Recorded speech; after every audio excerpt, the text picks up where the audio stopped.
Welcome to this presentation. Today we're going to discuss how to calculate grades. I guess the first thing that I'd like to talk about is this something that the average student needs to worry about? And the good news is, no, you don't need to worry about calculating your grades. That is my job. I am very competent at it. You don't have to worry that I'm going to make a misstep with the numbers. The math isn't very difficult at all, and I put it on an Excel spreadsheet, and so there's essentially no risk that I'm going to miscalculate your grade. But some people are curious, and I understand how that curiosity can develop. Let me walk through some reasons that you might want to have a preview of your grade. One reason might be that you are approaching the point that you have to decide, am I dropping this course or not? And that makes sense. If you're doing really badly in the course and you don't think you can pull it out, then it may make sense to drop your grade. So that is a smart time to think about dropping your grade. Another thing might be, well, you're going into finals and you have only a limited amount of time to prepare, and so you're trying to decide, do I need to get an A in this course, or excuse me, do I need to get an A on this final in order to get the grade that I want, or can I kind of do a halfway preparation and hope for a C and still get a decent grade? And when you have scarce time, it can make sense to allocate your time appropriately and focus more on one class versus another. Those are two very legitimate reasons to want to calculate your grade. I don't have students coming to see me in those two scenarios almost ever. Usually they're just curious, and that's a very normal human reaction, and I'm not faulting people for having that. But when you have a limited amount of time to prepare for your classes, it's much smarter to invest in studying than in calculating your grade.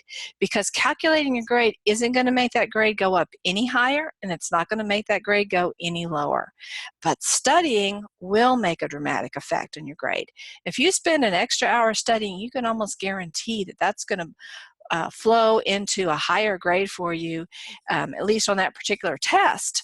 May not affect your overall grade because you'd have to have a pretty significant change in your overall grade to affect your final grade, but still, that's where you want to invest your time. So if you're sitting back there saying, gosh, I'm worried about my grades, the solution to that isn't spending time calculating your grade.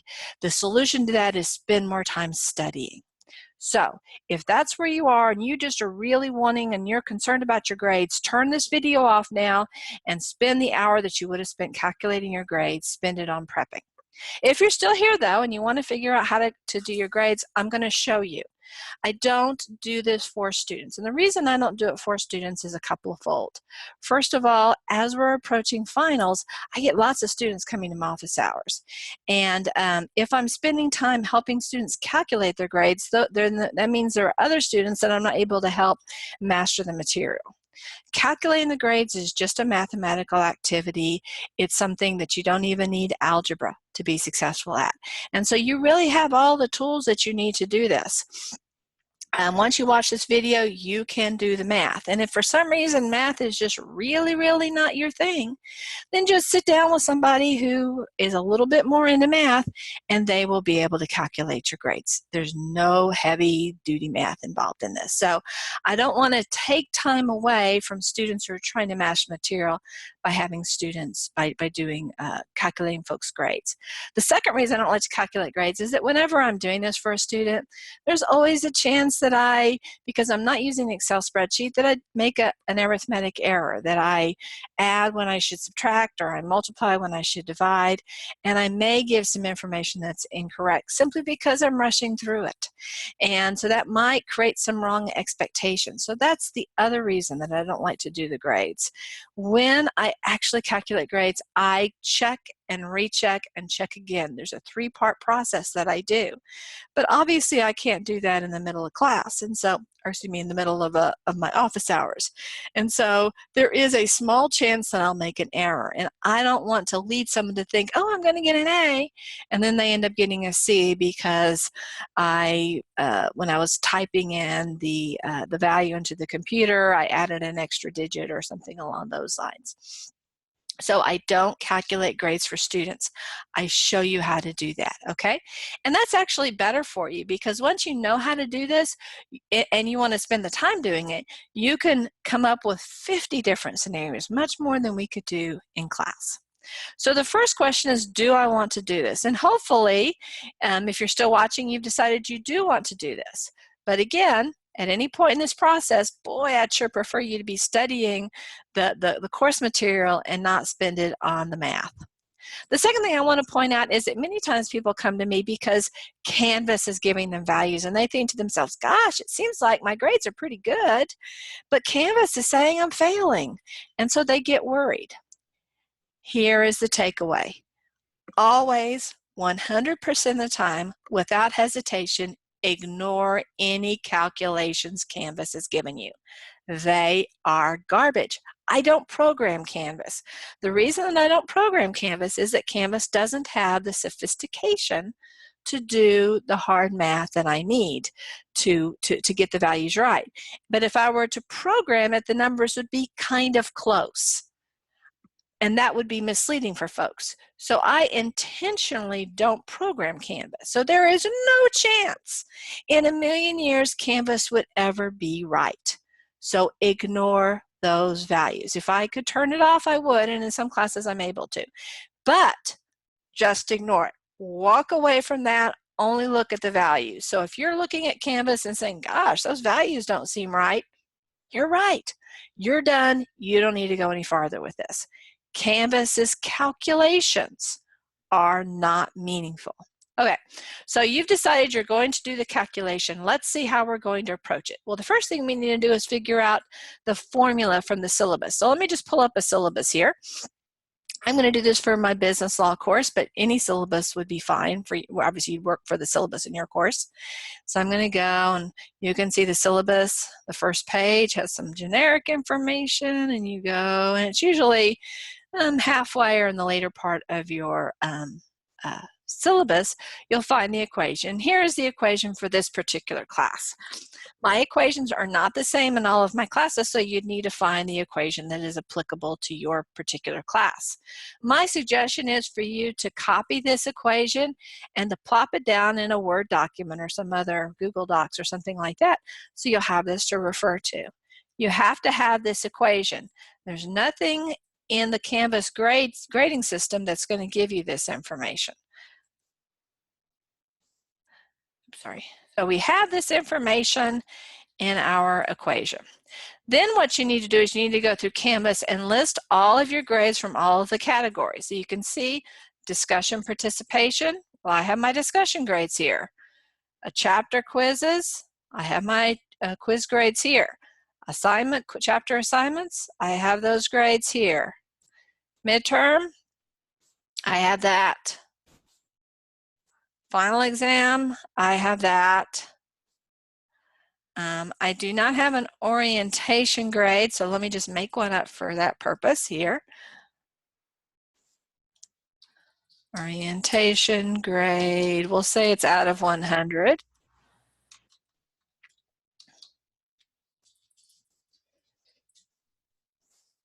And we'll say I got a 95 on that.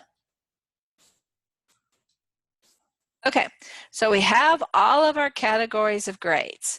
We've gone through, let me just show you what that looks like. So I'm going to go into the grades. This is for the test student. And you can see my grade here, and this is the maximum possible grades. And so you mine all of this data to get it. Now, sometimes they will be grouped together and sometimes they won't. In this example, they're not grouped together. So I have an assignment next to a quiz.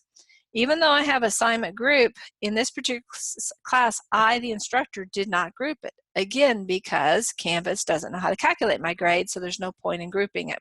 So as I'm calculating it as a student, I'm going to have to group it. So this grade is going to be in one group. This grade is going to be in another group. This grade is going to be grouped with this grade. So I have to sort through the grades. So I might list them into the right categories. Now what I've done is I've gone through and already done that.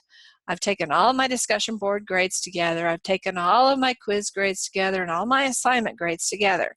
Obviously this takes a little time to do, so it's not going to happen You know, it'll take you maybe 5 or 10 minutes to do, but you'll want to list them all. You'll also want to list all of your zeros. Okay. Next, you're going to want to figure out or write in here what the maximum grade is. So you can see here it says out of a possible, this is this column right here.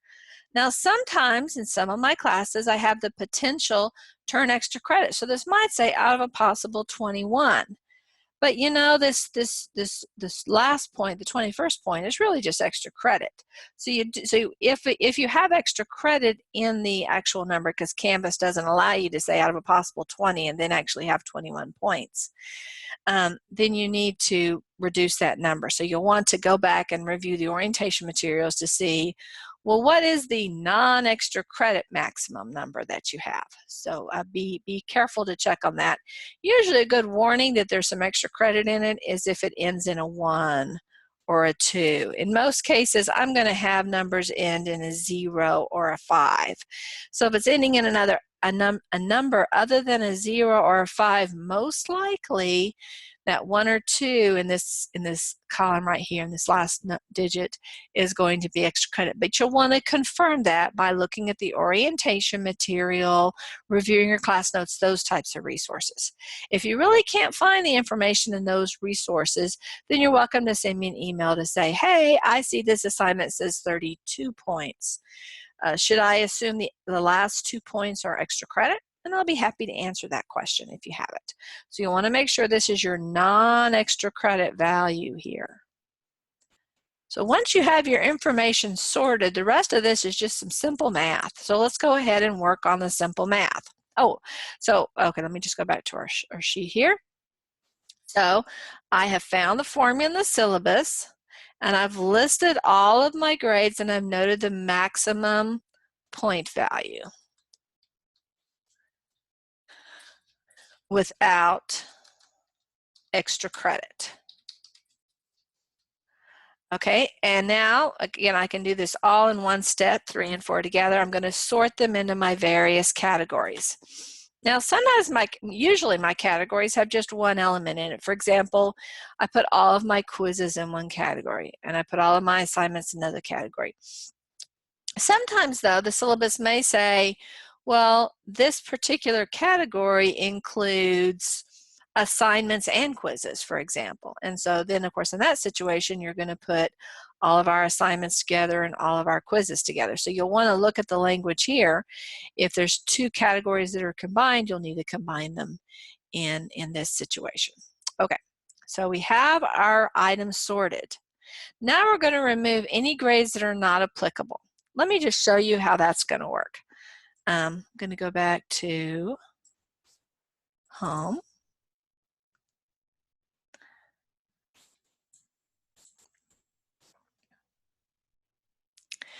You'll see in the start here or the orientation module, you'll see if it's an online course, lots of lectures that are my way of introducing you to the course. And in those lectures, there'll be something that talks about how I calculate grades. Sometimes I put the information, all of the information in the syllabus, so that's a smart place to look, but sometimes I include additional information in the orientation. If it's an online course, another item that's often helpful is the cheat sheet. It's called cheat sheet for the course. So I'm going to click on that so you can see what that's like. So in this course, you see that even though there'll be a discussion board for each module, you only need to do 10 of the module discussion boards. You only need to do 10 of the chapter assignments. You only need to take 10 of the chapter quizzes. Now that may not be on the syllabus. So in that situation, you're going to list all of your grades, but then you're going to take your 10 highest scores for your quizzes, if that's what I provide. Now, I don't do that in every class. There are plenty of classes where every single quiz counts for a grade. So you have to go through and find that. If you can't find that answer, you've watched the orientation materials, you've read the syllabus, you've looked for the cheat sheet, you've looked at your class notes, you just can't find the answer, you're welcome to send me an email and I will explain whether in this class I dropped the lowest 2 quiz grades or the lowest 3 quiz grades or whatever. There are some classes that I don't decide that until the end of the course.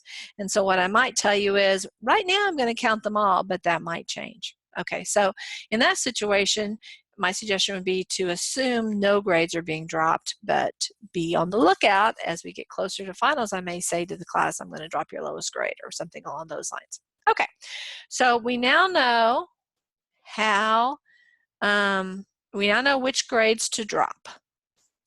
And since in this course we're going to drop our, or we're going to only consider our highest 10 discussion board grades, a good strategy is to put these grades in order.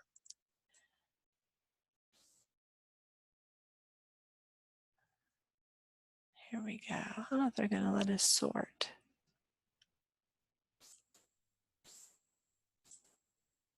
Did it sort it for us? No, it didn't. Okay. If this were an Excel spreadsheet, we'd be able to easily sort these values. But we may not be able to do it here.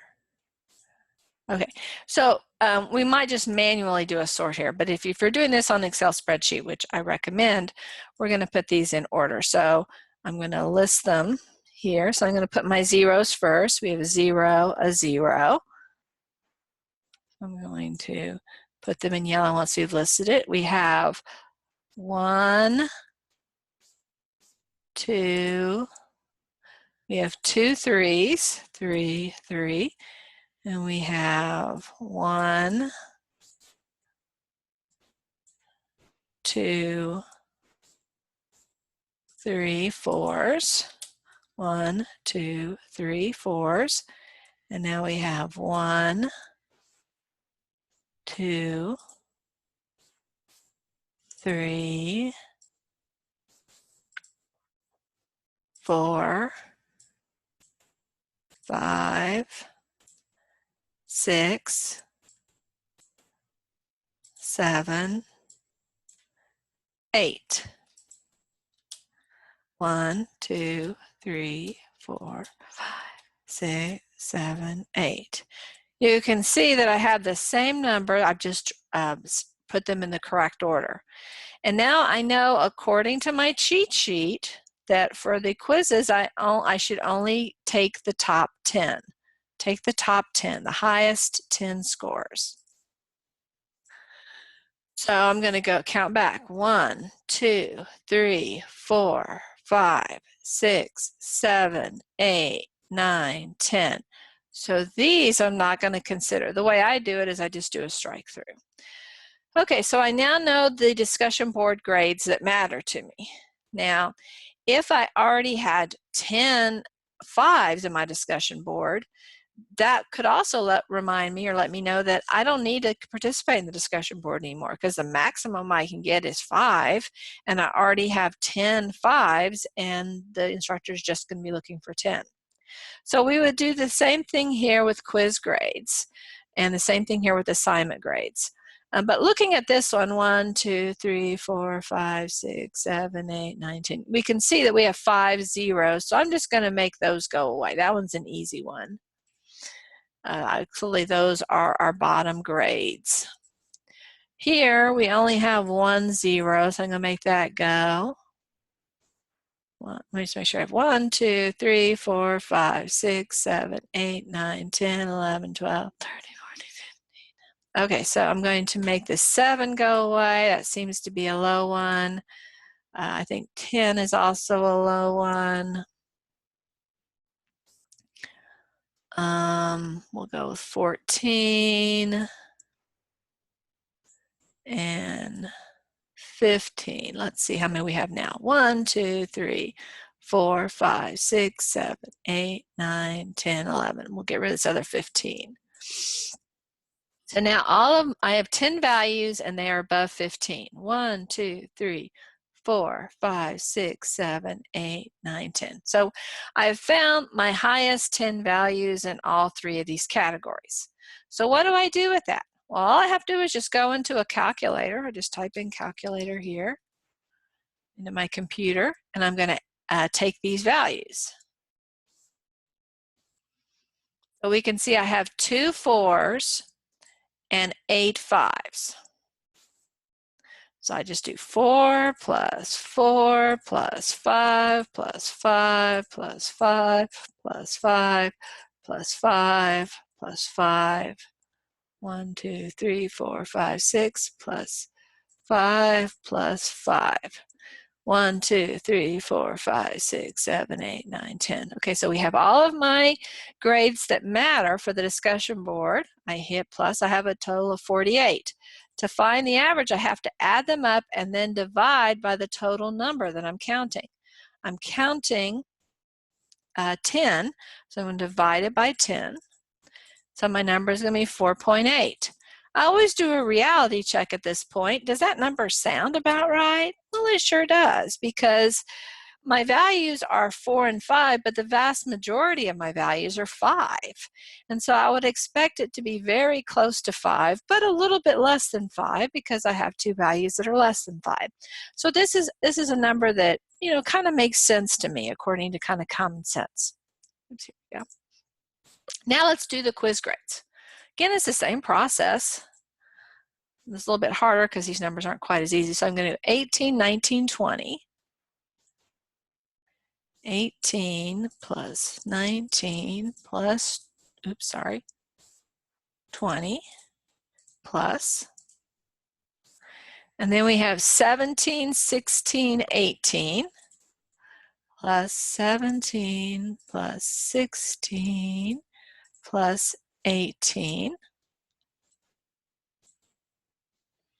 20, 16, 16, 17 plus 20 plus 16 plus 16 plus 17. If you were doing this for your own real class, you would be obviously checking your numbers again. But I think I have 10 numbers and I think they're the right, so I'm going to now add them up and I get this value. Now I'm going to divide them by 10. So I find my average is 17.7. That sounds about right. Our lowest number is 16, and we have numbers as high as 20. So I'd say 17, 18 would be about what I would expect. So we're going to say that that looks right. It seems to be a realistic value here. Okay, now we're going to do the assignment grades. It's going to be the same process here. We're going to do 13, 15, 17, 19. 13 plus 15 plus 17 plus 19 plus, and then we will do, there's two 20s and then 16 plus 20 plus 20 plus 16. Then we have 15, 20, and 17. Plus 15 plus 20 plus 17. Now I'm going to hit, again, I would ordinarily check these values to make sure I type them in right and I have the right number, but we're going to assume that it's right. I'm going to hit this number and I have 172. I should have entered 10 numbers, so I'm going to divide that by my total number of values that I entered, and I get 17.2. So that's the grade. That seems reasonable. My lowest number is a 13, so my lowest number is lower than my number up here, but I had numbers as high as 20, and so 17.2 seems in the neighborhood of the value that I would expect. These are the only ones that I have to do a calculation for. The others I just have a single value, so we're good to go with that one. I have taken the average for each category. And again, the way you find average is you add up all of the values, and then you go back and see, well, how many values did I add together? And then you divide that number by that total. So if you're taking 10 numbers, you add those 10 together, you divide by 10. If you have 12 values, you add those 12 numbers together, then divide by 12. If you're using an Excel spreadsheet or some other type of spreadsheet, you can just pick the average function. You don't have to actually crunch the numbers. Okay, let's assume that you are at the point in this activity, you don't know. And of course, in this example, I know what my final examination grade is, but many times when you're doing this calculation, you won't know this value. So you'll be thinking to yourself, well, what should I guess my value is going to be? One approach would be to use your midterm grade, or to use, maybe some scenarios of, what if I do really well? If I get an A, if I get a 95 on this, how will that affect my grade? Or what if I do really poorly? So you can play out with various scenarios here if you don't happen to know the number. But in our case, we're going to assume that we have this value. We know that it's a 76, that we're not working with numbers that we don't know. Now we're going to weight our values. This is probably the most mathematically challenging part of the assignment. You can see here that the orientation grade is out of a possible 100 points, but it's only supposed to be 1% of our grade. Well, the way to translate this value into a different percent is going to be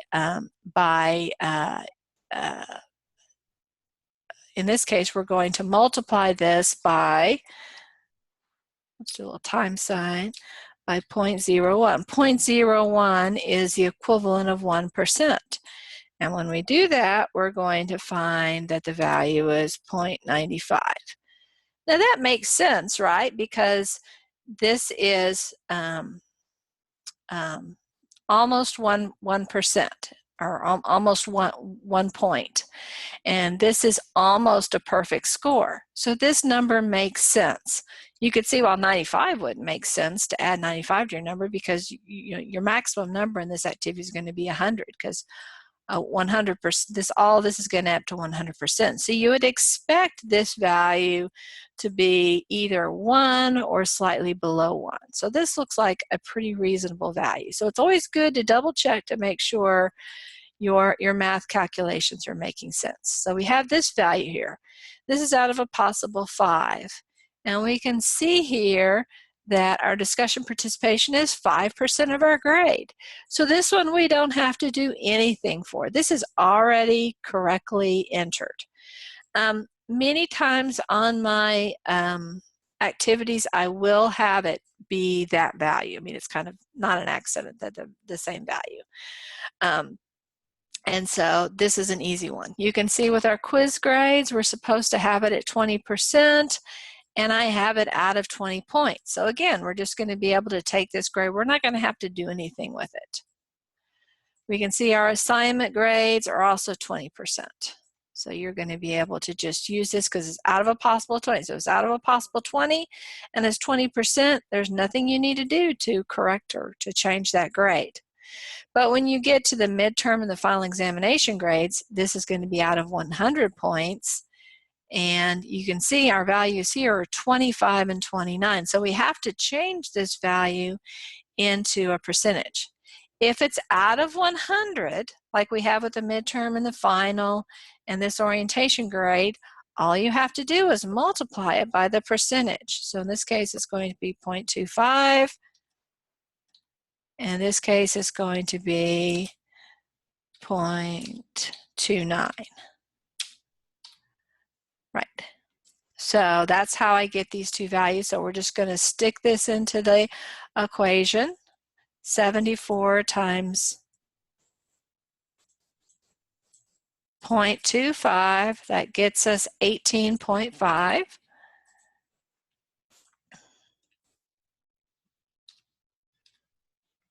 So that's going to be one of our values that we add together. And then here we have 76.29.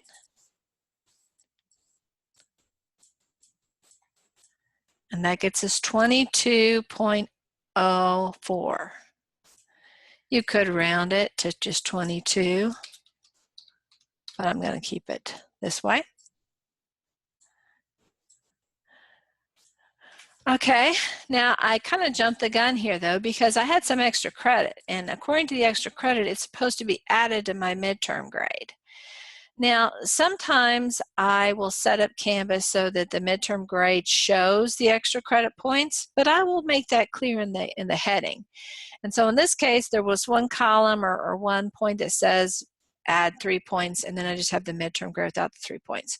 So really what we need to do here is we need to add 74 plus 3 to get my true midterm grade, which is a 77. And then we'll take 77 times 0.25. So this previous number that I have really isn't the final grade. This is the grade that we want to multiply. So 77.25. Let me go back and do that. 77 times 0.25, and that gets us 19.25.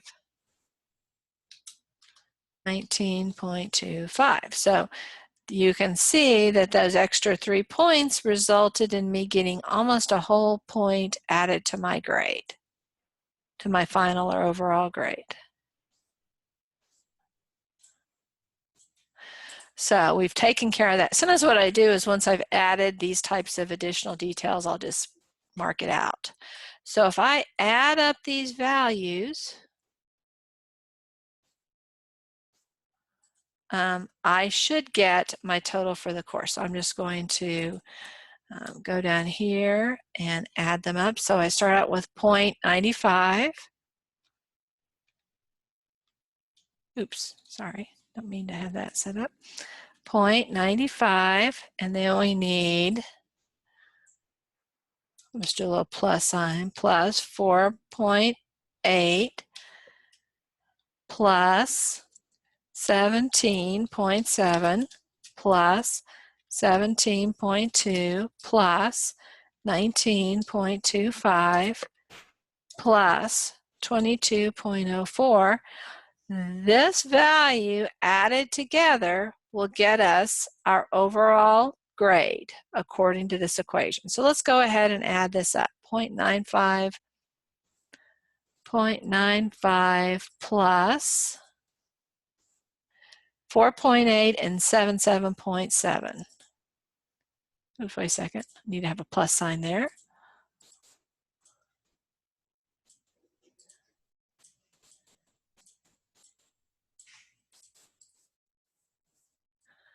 Okay, so I'm going to go back here. 19.25 and 22.04.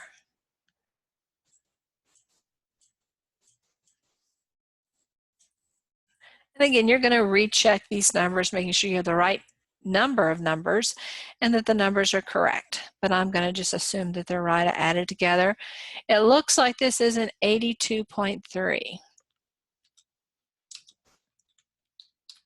So this looks like where my uncurved grade would be.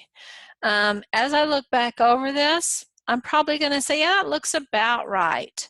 I had middle to high C's for my tests, but my quiz and assignment grades were more like low B's, basically. My discussion board and orientation were more like A's. They were less points, but I think a low B is kind of where I would expect these values to end up. So it's always a good idea to kind of do a reality check. Does this number look about right? If this number had ended up being a 72, I would look at this and go, no, that doesn't look right. I need to go back and do my math. If it ended up being a 92, I'd be like, well, no, I didn't really, other than my orientation quiz, and I guess maybe these two, I haven't really gotten an A on anything. And the biggest points were in things I'm getting a C on, so that doesn't make sense. So it's always important to kind of step back and kind of evaluate your numbers. So if you get something out of base, probably means you have an arithmetic error. So now we have an 82.3. So here we have completed the activity. This is kind of all that we can do at this point.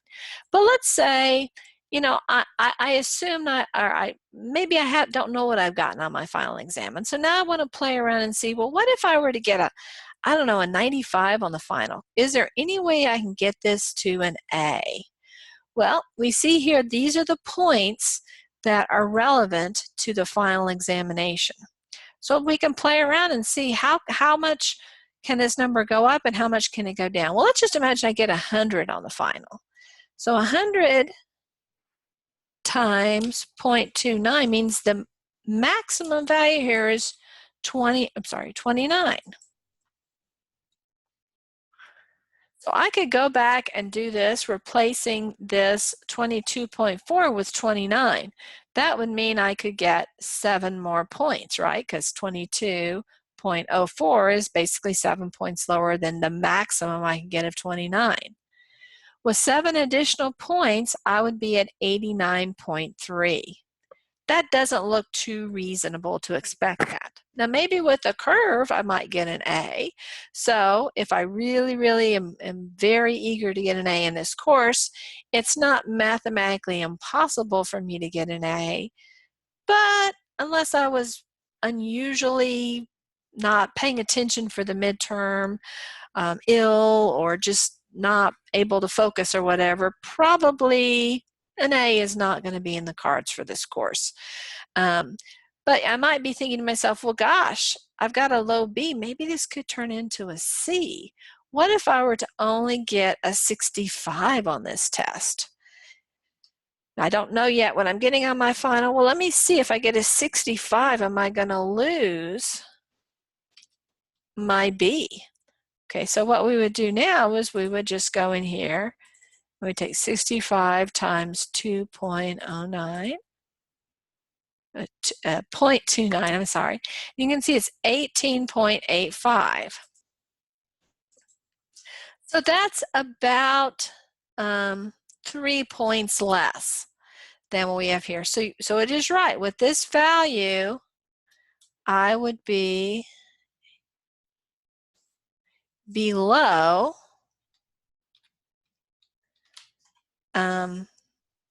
a B. I would be in the, so all of these values would be the same.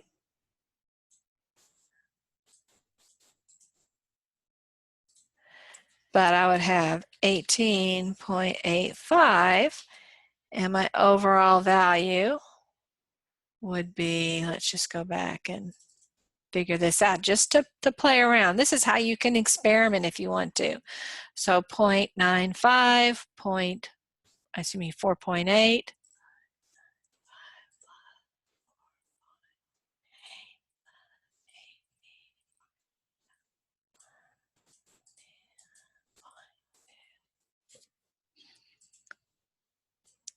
and now we have 19.25. Sorry, I have a typo there. 19.25 and 18.85.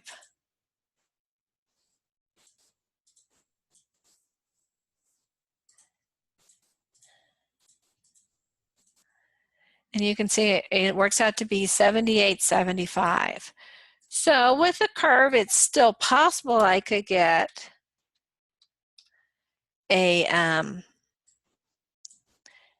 put this in a different color.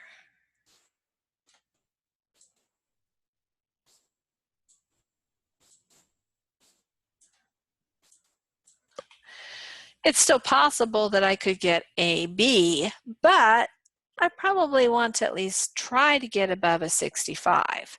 I maybe don't have to have a 76.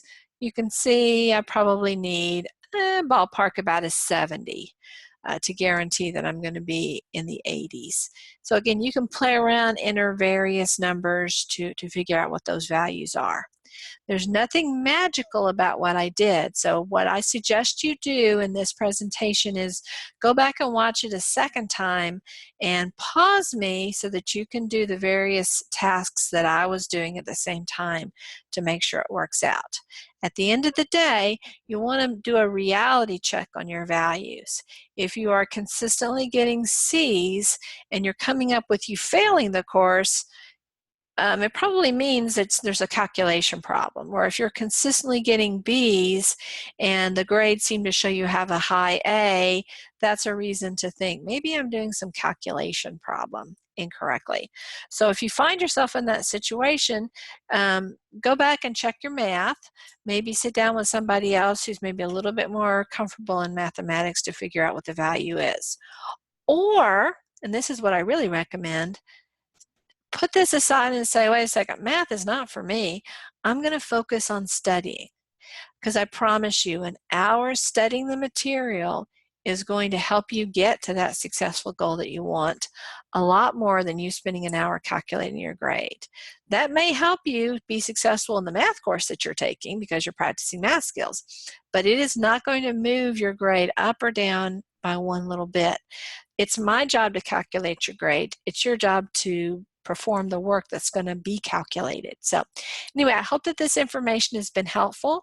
If you find it a little overwhelming or confusing, just know that I'm the one who's responsible for calculating the grades. I will calculate it accurately. If after everything is done, you want to sit down with me after the grades are posted and say, gosh, I'm just not sure you calculated it right, I am happy to spend all the time in the world sitting down with you, crunching the numbers to show you how I arrived at the numbers. And of course, if I made a mistake, I will be glad to remedy that error. I don't at all mind sitting down with you. I'm just not going to do it right before the finals. Both of us are way too busy to spend worrying about making those mathematical calculations.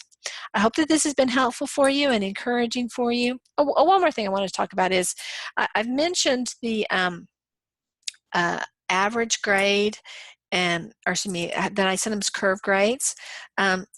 Typically my curves are going to be anywhere from 0 to 5. I would say in the last couple of semesters they have tended more towards the lower end.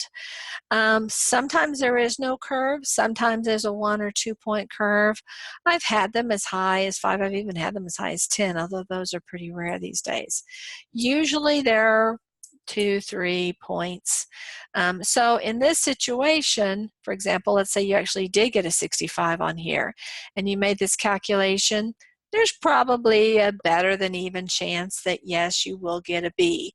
It's not guaranteed, and I never reveal my curves for a particular class or in a particular semester.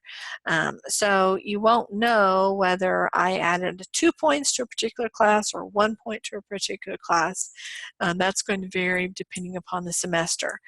But you know I don't curve down. So if you calculate an 82.3 and you're using the real grades that you got and you don't have any mathematical errors, you know that you are definitely going to get a B.